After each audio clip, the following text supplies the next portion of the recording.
In October 1989, a woman called the Metropolitan Police. Her son confessed to a rape on Plumstead Common.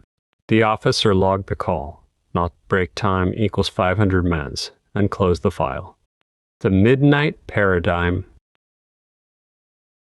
2 years later, Robert Napper killed Rachel Nickell. At the Midnight Paradigm, we re-examined what investigators missed. This is not the story of the wrong man. The right man was known, ignored, 8 separate times. Napper's fingerprints will surface on Wimbledon Common itself. That evidence will sit filed while an innocent man waits.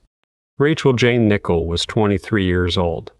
She lived in Balham with partner Andre and son Alex. Alex was 2. Rachel walked him on Wimbledon Common daily. July 15, 1992, a Tuesday. The Common was busy. Over 500 people were walking that morning. Rachel was attacked at approximately 10:30 a.m. near Windmill Wood. Stabbed 49 times, sexually assaulted, left to die. Alex was found clinging to her body by a passerby. He was 2 years old. He was physically unharmed. The killer washed blood off in a nearby stream. He walked away. No one saw him covered in blood. Detective Chief Inspector Mick Wickerson arrived at the scene. Wickerson, the most vicious attack I have ever seen. No forensic evidence. None. Where does this go? The Metropolitan Police commissioned criminal psychologist Paul Britton. Britton's profile was Britton's first major criminal profiling case. Male, 20s, lives alone near the Common, interest in knives. A Crime Watch appeal generated over 800 calls. 2 callers independently identified Robert Napper from the composite sketch. Police requested a blood sample. Napper never appeared. Police never followed up. Napper's name went back into storage. Meanwhile, investigators focused entirely on Colin Stagg. Stagg, 29, lived 5 minutes' walk from Wimbledon Common. He walked his dog there. He superficially fit the profile. No violence history. His only conviction, nude sunbathing.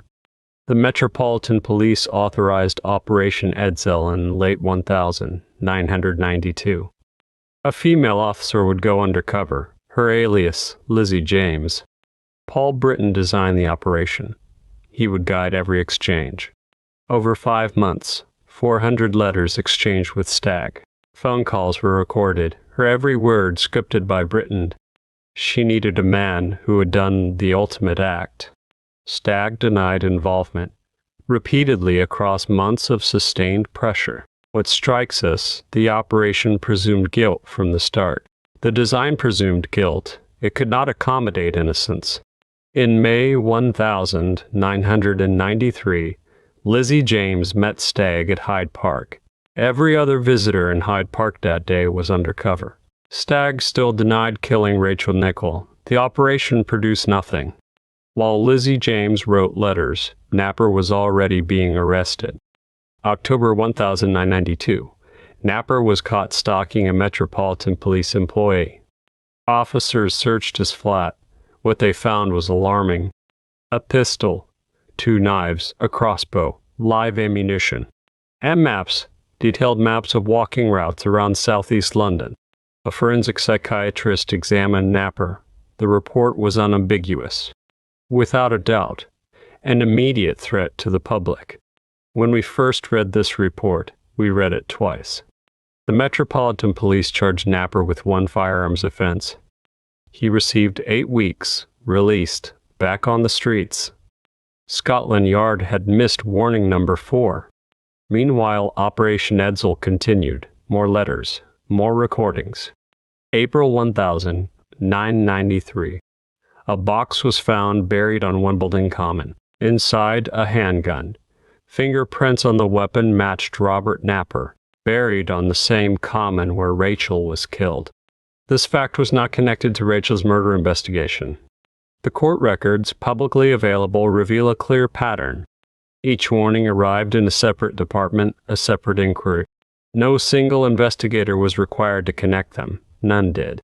This is not isolated incompetence. This is systemic failure. If you think you know where this ends, Pause. August 1993. Colin Stagg arrested and charged with Rachel's murder. 0 forensic evidence connecting Stagg to the crime. 13 months in custody. The real killer walked free. Here is where this case takes the turn nobody expected. Paul Britton was not only designing the Stagg honeytrap, he also profiled the Green Chain Rapist, a separate case. The Green Chain Rapist, 70 women attacked across SE London. That unidentified offender turned out to be Robert Napper. Britton profiled both cases. He never connected the two profiles. The question that lingered for us, how? The profiles shared characteristics the court documents make plain. Britton's methodology and our assessment was built on confirmation. He had a suspect. He built the profile around him. November 1993.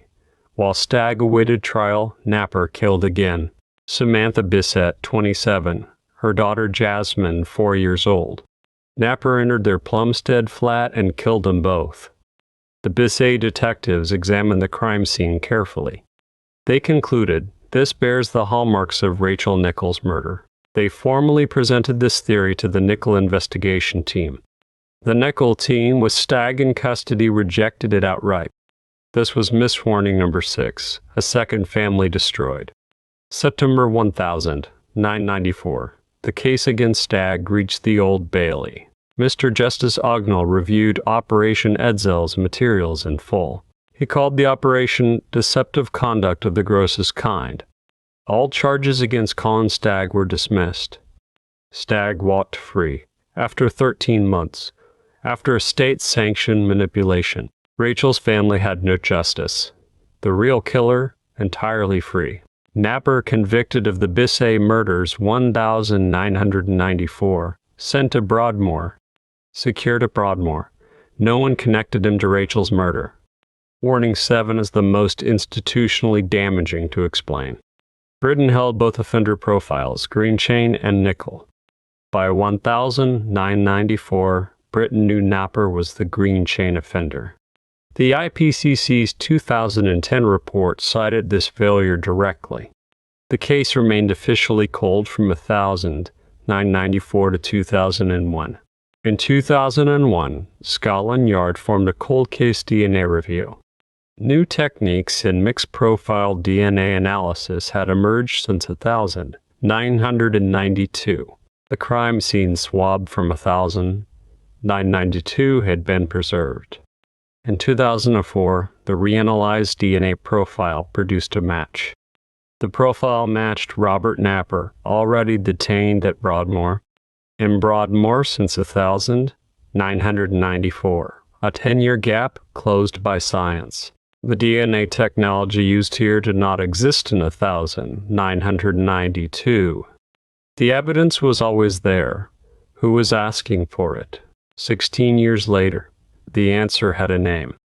November 28, 2007, Robert Napper was formally charged with manslaughter on grounds of diminished responsibility. December 18, 2008. Napper pleaded guilty at the Old Bailey.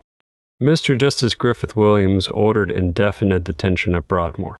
He is, said the judge, a very dangerous man. That month, the Metropolitan Police issued a full apology. Stagg received $706,000 sterling compensation. Announced in August 2008. Stagg, that's why a beautiful woman was interested in me. That's the reality. 16 years shaped by the operation. The undercover officer Lizzie James also paid a permanent cost. She developed post-traumatic stress disorder during the operation. She retired 1998. Later sued Scotland Yard for failing her. 3 lives altered by an operation built on nothing. June 2010. The IPCC concluded its Metropolitan Police inquiry. Their finding, a catalogue of bad decisions and errors. Not one police officer faced disciplinary action. Every officer had retired or died. The accountability window closed. The long shadow of this failure reaches beyond one case. The CCRC examined 600 cases between 989 and 2024. In a significant portion, the original error was tunnel vision. One suspect identified early. Investigation narrows. Evidence shaped to fit. This is, in our assessment, what happened to Colin Stagg, while Napper left his fingerprints on Wimbledon Common itself. The Nickell case triggered permanent reforms to UK undercover policing. The undercover policing inquiry, ongoing in 2026, traces to Edzell. UK criminal profiling standards changed. Britain's methods were discredited.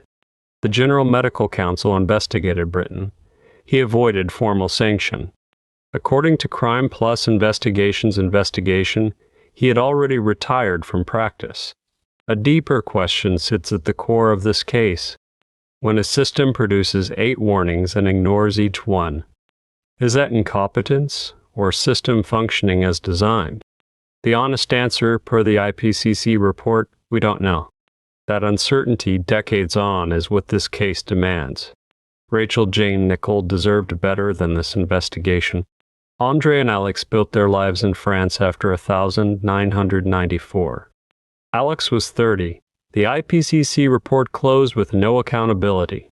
The Stagg acquittal transcript is publicly available in full.